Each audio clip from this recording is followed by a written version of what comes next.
कहानी की शुरुआत में हमें बताया जाता है कि एक समय था जब दुनिया में बेईमान राजाओं का शासन चलता था।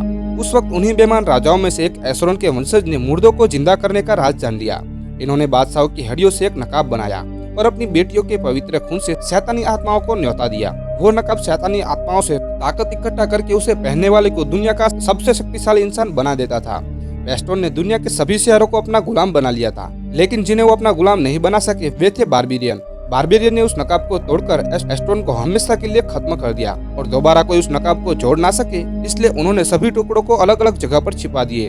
लेकिन भविष्यवाणी के हिसाब से कभी न कभी ऐसा इंसान जरूर आएगा जो उस नकाब को जोड़ने की कोशिश करेगा। और इस भविष्यवाणी में एक योद्धा का भी जिक्र हुआ जो मैदान जंग में पैदा होगा और जन्म लेते ही उसकी माँ चल बसेंगी, लेकिन वो एक बड़े मकसद के लिए जिंदा रहेगा।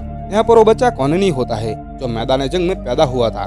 इसके पिता बारबेरियन कबीले के सरदार है और वे यहाँ पर उन्हें ट्रेनिंग दे रहे थे। उन्होंने सभी बच्चों को जंगल में जाने के लिए कहा और वहाँ से जो सबसे पहले वापस आएगा वह इस मुकाबले को जीत जाएगा।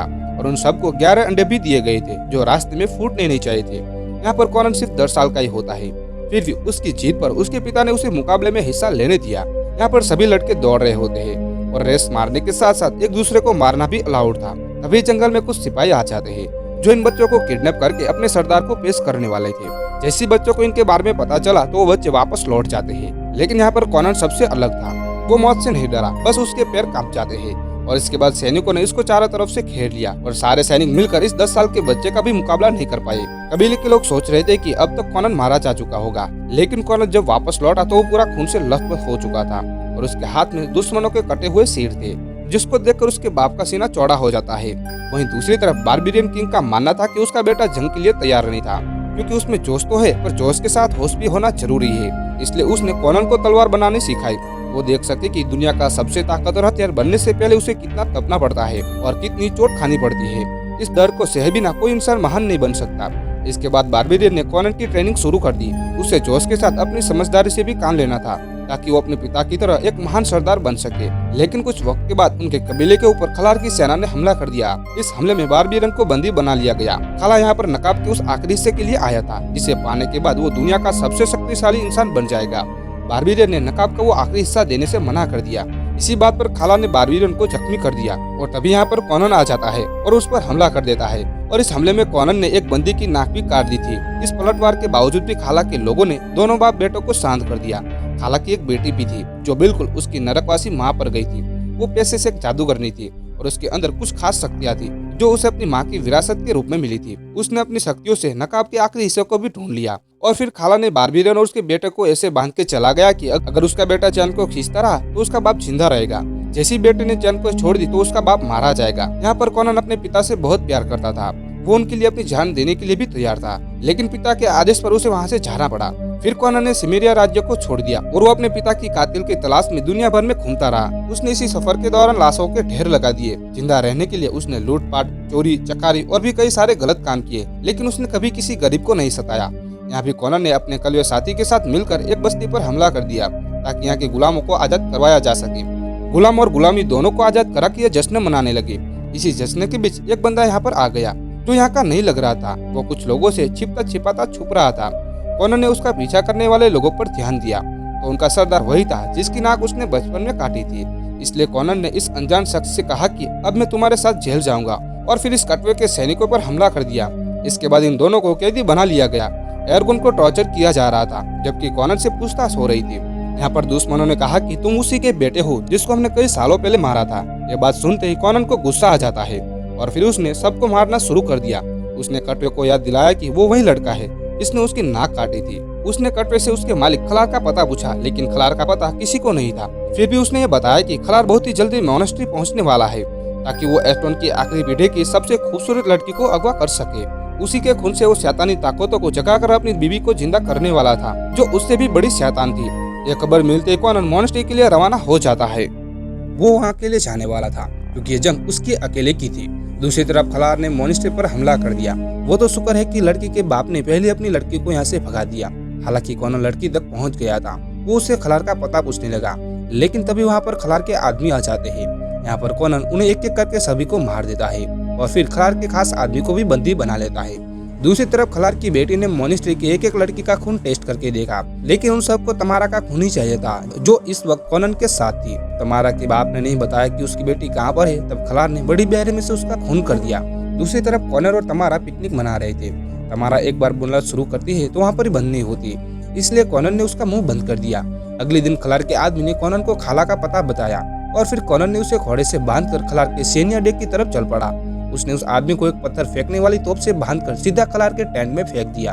उसने मुंह के अंदर एक मैसेज था जिसमें कॉनन ने खलार को मिलने के लिए बुलाया था, वो भी अकेले। और खलार की लड़की ने अपनी जादुई शक्तियों से ये भी कंफर्म कर लिया कि लड़की उसी के पास है।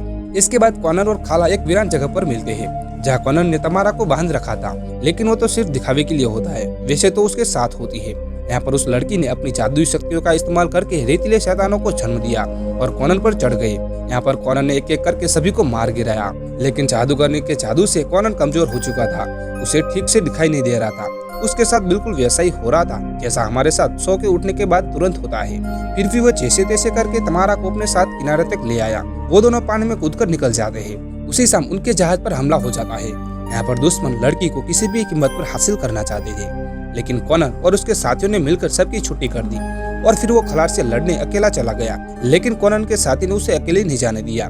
उसने तमारा और उसके बीच का प्यार महसूस कर लिया था, इसलिए उसने तमारा को उसके साथ जाने के लिए कहा। यहाँ पर तमारा उसके साथ जाने के लिए राजी भी थी। फिर उन दोनों ने साथ में काफी अच्छा टाइम स्पेंड किया, कुछ ज्यादा ही अच्छा। इसके बाद तमारा कॉनन को बिना बताए यहाँ से जाने लगी। तभी खलार के आदमियों ने उसे जंगल में चारों तरफ से घेर लिया। कुछ देर के बाद कॉनन को भी पता चल गया कि तमारा को किडनैप कर लिया गया है। वो लड़की तमारा को खलार के पास ले आई और फिर उसने उसके खून का परीक्षण किया। अब उस लड़की ने कंफर्म कर दिया कि तमारा ही एस्टोन वंश की आखिरी वंशज है और उसी के खून से उसकी शैतानी माँ वापस लौटेंगी। इसी बीच कॉनन चोरों के कबीले में जाता है, जहाँ वो अपने चोर साथी एंग्रो को ढूंढने आया था। बहुत ही जल्द उसे वो भी मिल जाता है। फिर वो एंग्रो को अपने साथ खलार के महल में ले गया, जिसके दरवाजे बंद थे। तो एंग्रो ने अपनी कला का इस्तेमाल करते हुए नाली के दरवाजे को खोल दिया और फिर ये नाली से होते हुए आगे बढ़ने लगे। नाली में सांप जैसा एक जीव था जो एग्रोन को अपने कब्जे में ले लिया। इससे पहले सांप एग्रोन की सांस रोकता, कॉनन ने उसे बचा लिया और फिर वे पानी से होते हुए महल के ठीक बीच में पहुंच जाते हैं। इसी बीच तमारा को वो लड़की अपने जैसा बना दिया और फिर उसे बांधकर उसके खून को निकालने की तैयारी शुरू कर देती है। दूसरी तरफ कॉनन और एंग्रो कमरे में आ जाते हैं, जहाँ उस कमरे में पिंजरे ही पिंजरे थे। वहाँ का गार्ड उन्हें देखकर काफी हैरान हो जाता है। तभी उस गार्ड ने कुछ कैदियों को पानी में छोड़ दिया, जिससे वो पानी वाला मॉन्स्टर बन जाता है, जिससे वहाँ पर तबाही मचना शुरू हो जाती है।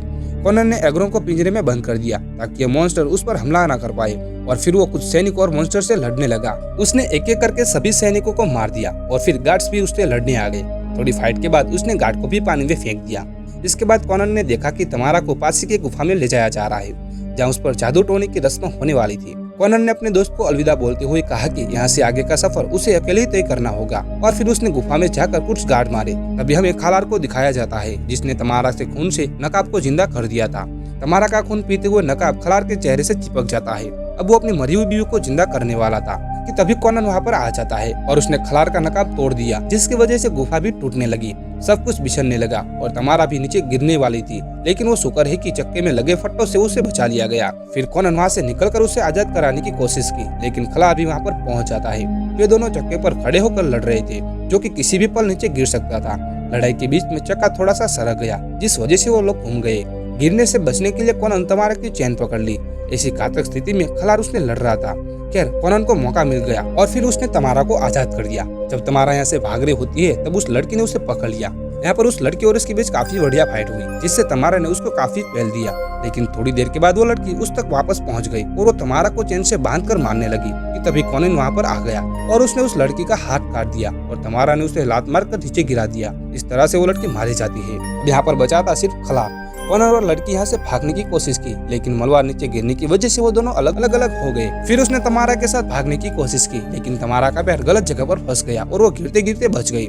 कॉनन ने उसे चैन से पकड़ रखा था। तभी खलार आ गया और अपनी बीवी को वापस जिंदा करने के लिए जंतर मंतर फूकने लगा। यहाँ पर तमारा की बॉडी धीरे धीरे खलार की बीवी में घुस रही होती है, जहाँ उसने कॉनन से कहा कि उसे छोड़कर अपनी जान बचाए, लेकिन कॉनन नहीं माना। खलार ने कहते हुए उसका मजाक उड़ाया कि फिर से उसे अपने प्यार और खुद में से किसी एक को चुनना होगा, जैसे उसने अपने बचपन में खुद को चुना था। यह सुनते कॉनन को काफी गुस्सा आ जाता है, जिससे खलार नीचे गिर जाता है और उसका जादू टोना भी खत्म हो जाता है। इसके बाद कॉनन तमारा को वापस उसके गांव में ले आया, फिर उसे अलविदा कहकर अपने गांव चला गया। फिर वो अपने गांव आया जहाँ वो बचपन में रहा करता था। वहाँ जाकर उसने अपने पिता की कब्र के सामने सर झुकाया और उन्हें बताया कि अब वो इस तलवार के लायक हो चुका है।